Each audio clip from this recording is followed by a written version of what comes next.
And we're live with another episode of Leadership Laboratory. I think this is episode 6. Today, I got for you guys a study that is going to discuss whether or not leadership is a real skill or is it just a proxy for more innate qualities like confidence and popularity and privilege. And to explore this, I'm going to use the help from a study that I found in the Leadership Quarterly that was published in 2020 by two Swiss scientists named Christian Hopp and Gernot Pruschak. I hope I'm pronouncing that right. And the title of the study is, quote, "Is there such a thing as leadership skill? A replication and extension of the relationship between high school leadership positions and later life earnings." And so this paper explores whether or not holding a leadership position as a teenager actually develops a skill or set of skills that has any sort of long-term payoff, or does it just signal some pre-existing advantages that that child may have?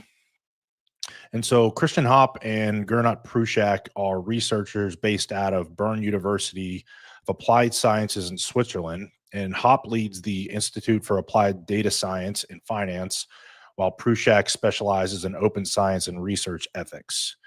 Their academic experience, according to the internet, seems to span entrepreneurship and economics and clearly leadership research. And so with this study, they sought to replicate and extend a previous 2011 study by two researchers named Peter Kuhn and Marie Claire Weinberger, which found that individuals who held leadership positions in high school earned more as adults. However, Hopp and Pruschak, the two Swiss scientists for the study that I'm discussing today, believe that this earlier study by Kuhn and Weinberger left open a two-part question that they believed was critical. The first part of the question was the leadership advantage demonstrated in the first study due to the development of actual skills, or was it merely a reflection of underlying traits such as socioeconomic status, confidence, cognitive ability, things like that?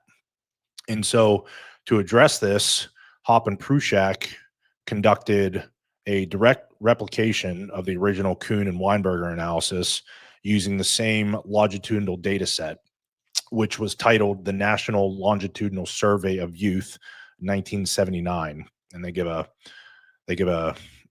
alphanumeric nomenclature here, but the difference is that Hopp and Pruschak updated their statistical methods from the first study and then used a broader theoretical lens, at least according to them.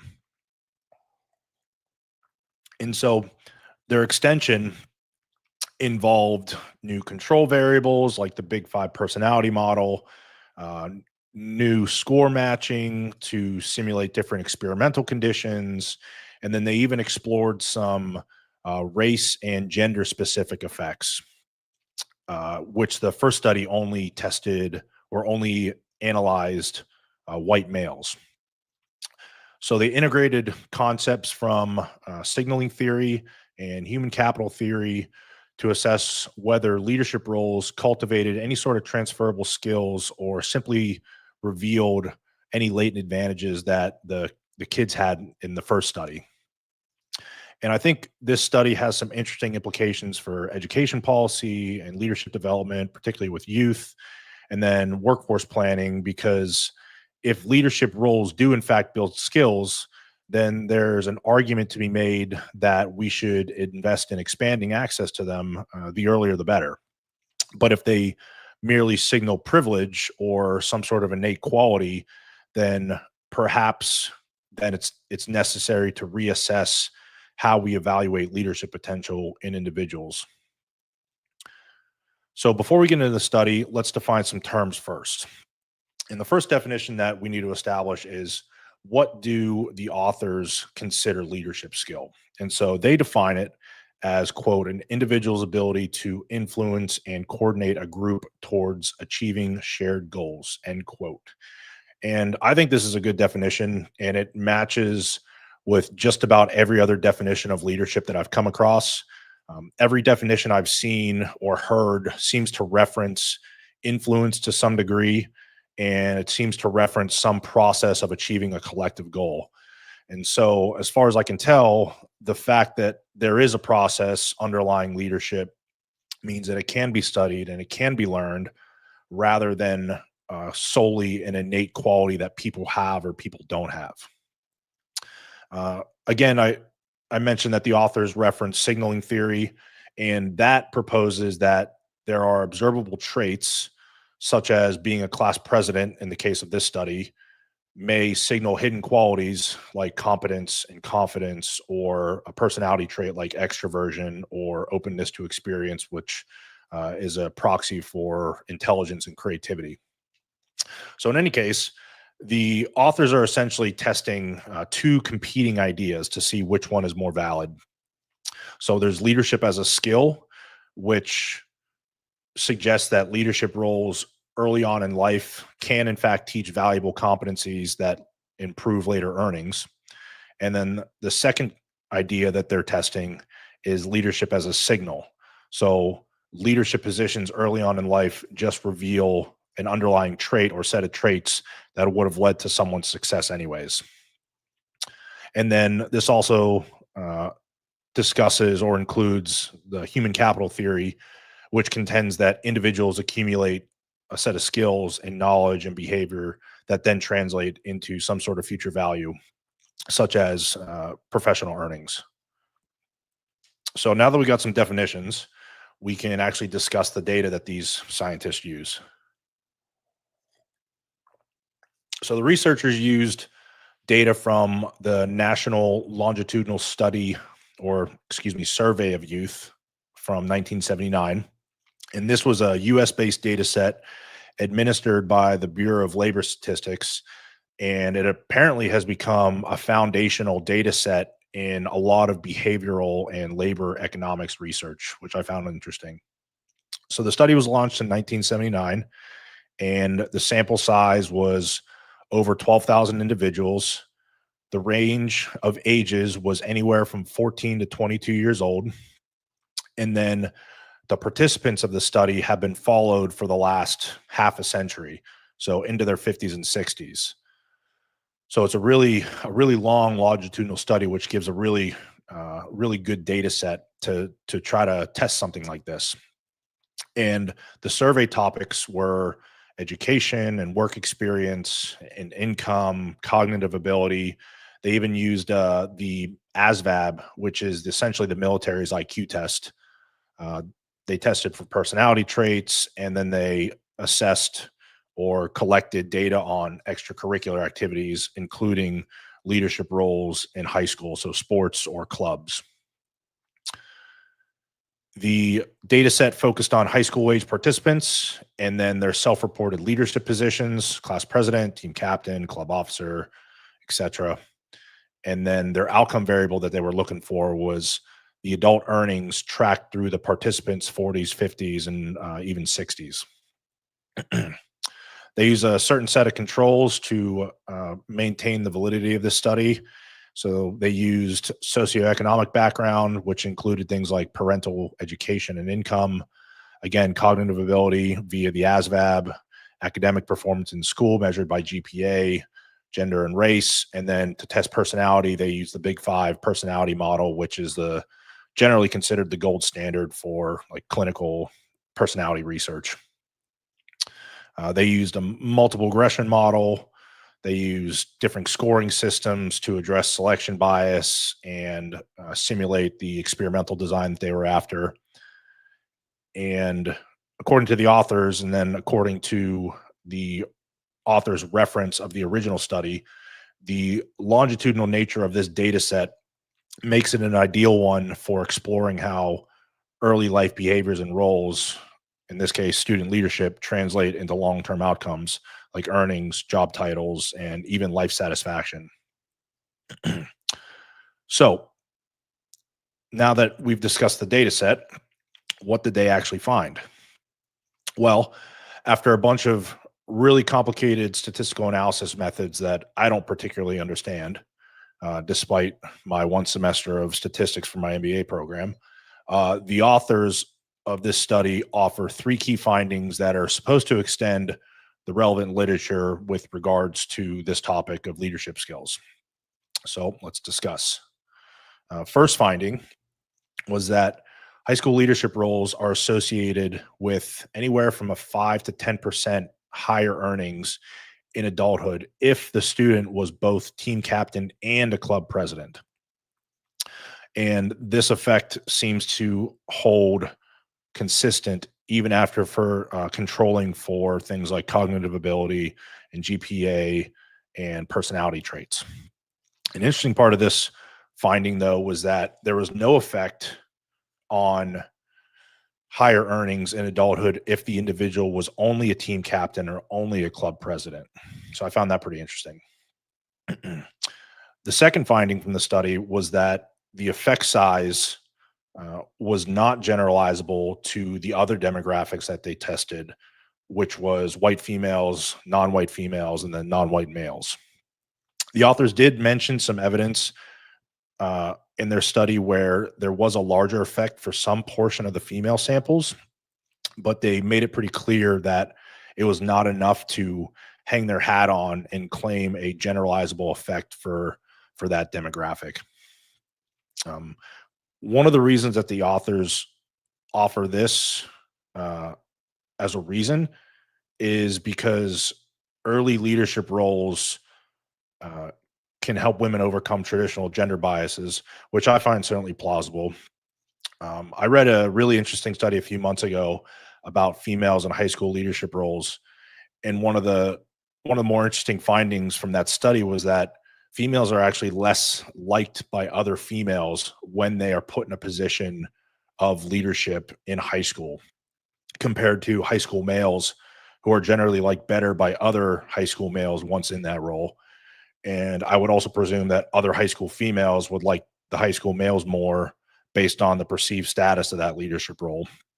So maybe in the future, I'll cover some literature on female leadership, and which I think will be fun. So yeah, I think I'm going to do that.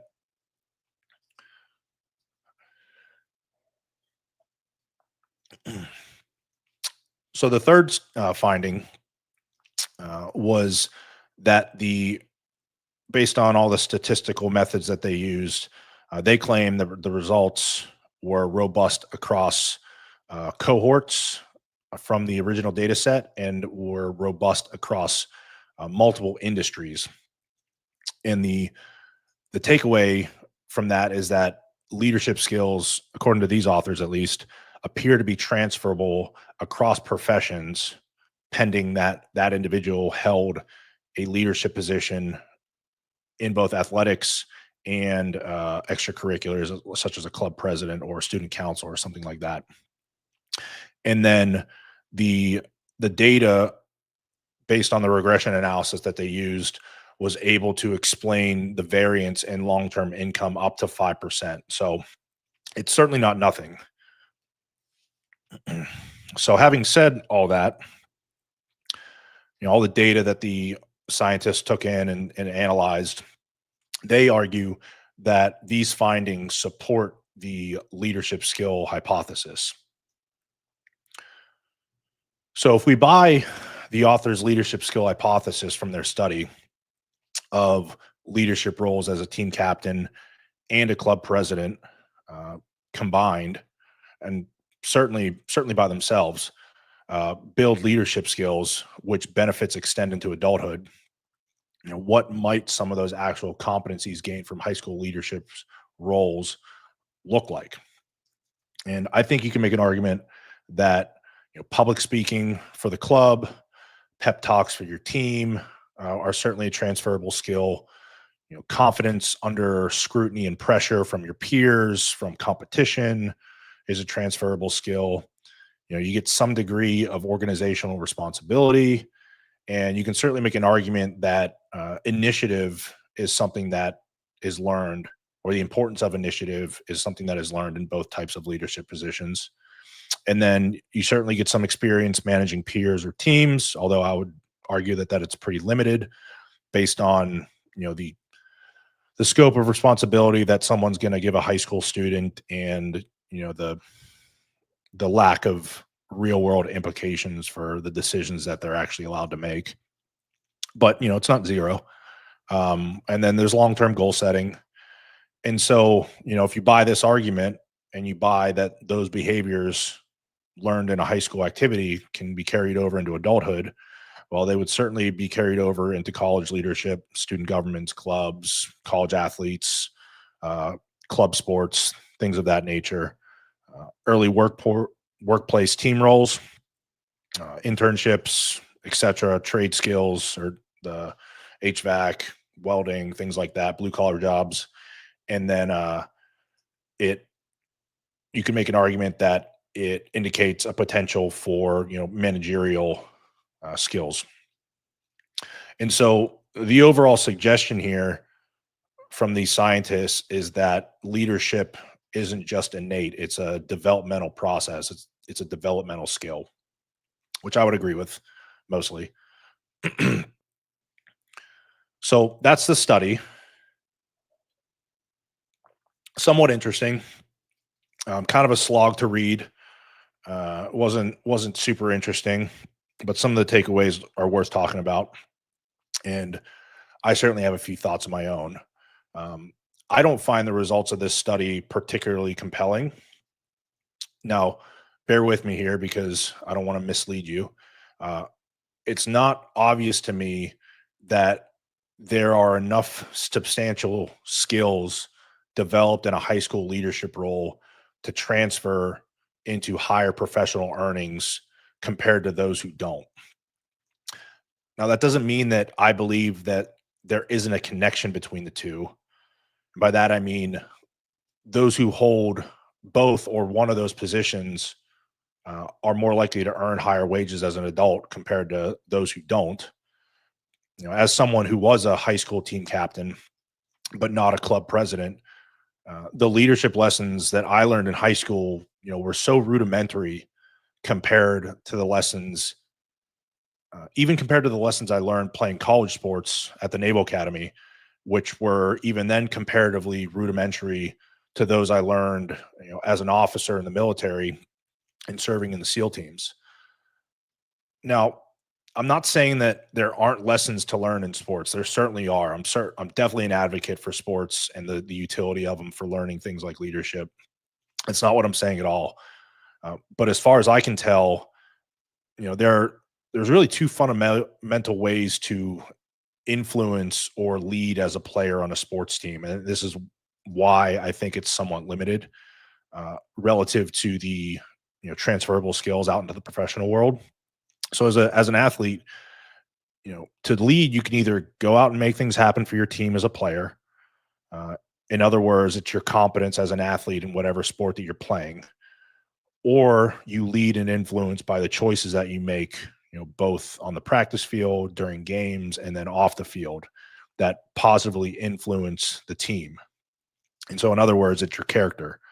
Now, ideally, you have leaders and team captains that lead with both dimensions, but that's certainly not always the case, and that certainly wasn't my experience as someone that was a team captain, and then I go into college, play college lacrosse, where I wasn't a team captain, so I experienced both.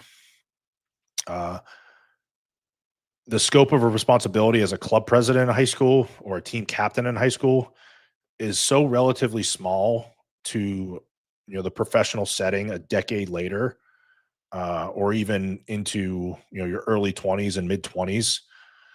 So I'm not sure that there are so many transferable lessons that you can make the intellectual leap saying, yes, the leadership lessons you learn in high school directly transfer to higher earnings in later adulthood. There certainly aren't any industry specific leadership lessons, or at least very, very few leadership lessons that you would learn for industry specific uh, circumstances. It's my opinion, and I think it's more likely that there are a small number of leadership lessons that high school team captains or club presidents learn and take with them into adulthood. But I do think the other part of the equation is that their temperament and that their innate qualities play a huge factor. And the reason I believe that is the types of kids who are motivated enough to strive towards leadership in a high school setting seem to me to be the ones that are also most likely to have a really high motivation for personal development and developing their leadership skills later on in adulthood. So, yes, leadership is a skill that can be learned. I'm 100% on board with that. And I believe that to be the case. I just don't believe that leadership is a trait. Um, I don't believe that leadership is a trait that is only reserved for special people. And sure, there's some people that are more prone to being a talented leader based on their innate qualities, um, like personality and intelligence. And then there's even external factors like socioeconomic status that you have to consider. But that certainly doesn't mean that it's exclusively reserved for a select few. I really do believe that leadership is available to all of us because it's not just about the position. I mean, the formal position of leadership is just one piece. Leadership is a process that involves influence, which to me means that it's something that can be studied and that it's a skill that can be developed. I'm just not convinced that this study does a good job of demonstrating that. So, so what should this all mean to you? Well, there's a few things. If you're a parent, I would suggest that you learn how to lead well so that you can demonstrate sound leadership to your kids. Encourage them to take more responsibility in their activities, whether it be club activities or athletics or both. It's been my experience with the little bit of coaching that I've done, particularly with kids, that young boys respond really well to the assumption of leadership. But still encourage the females and the young girls to take the risk and put themselves out there and step up into leadership roles in their sports or in their extracurriculars, despite any sort of fear they might have of social consequences, which do seem to be higher for females. Whatever you might think of that, it does seem to be the case. Leadership is seems to me to be something that males tend to feel a calling towards, but it's certainly not the exclusive domain of men. History is full of exceptional female leaders. If you're well past high school, like I assume most of you that are watching live and anybody that rewatches this probably are, understand that leadership and influence tactics can be learned, and they can be learned really well. And sometimes they can be learned really fast too. And you probably just need a little bit of guidance and perhaps some mentorship. So go out and find a mentor that you admire for their leadership and ask for their help. There's all sorts of materials out there that you can start studying and implementing. There's all sorts of authors. You got Jocko, you got John Maxwell, you got Simon Sinek.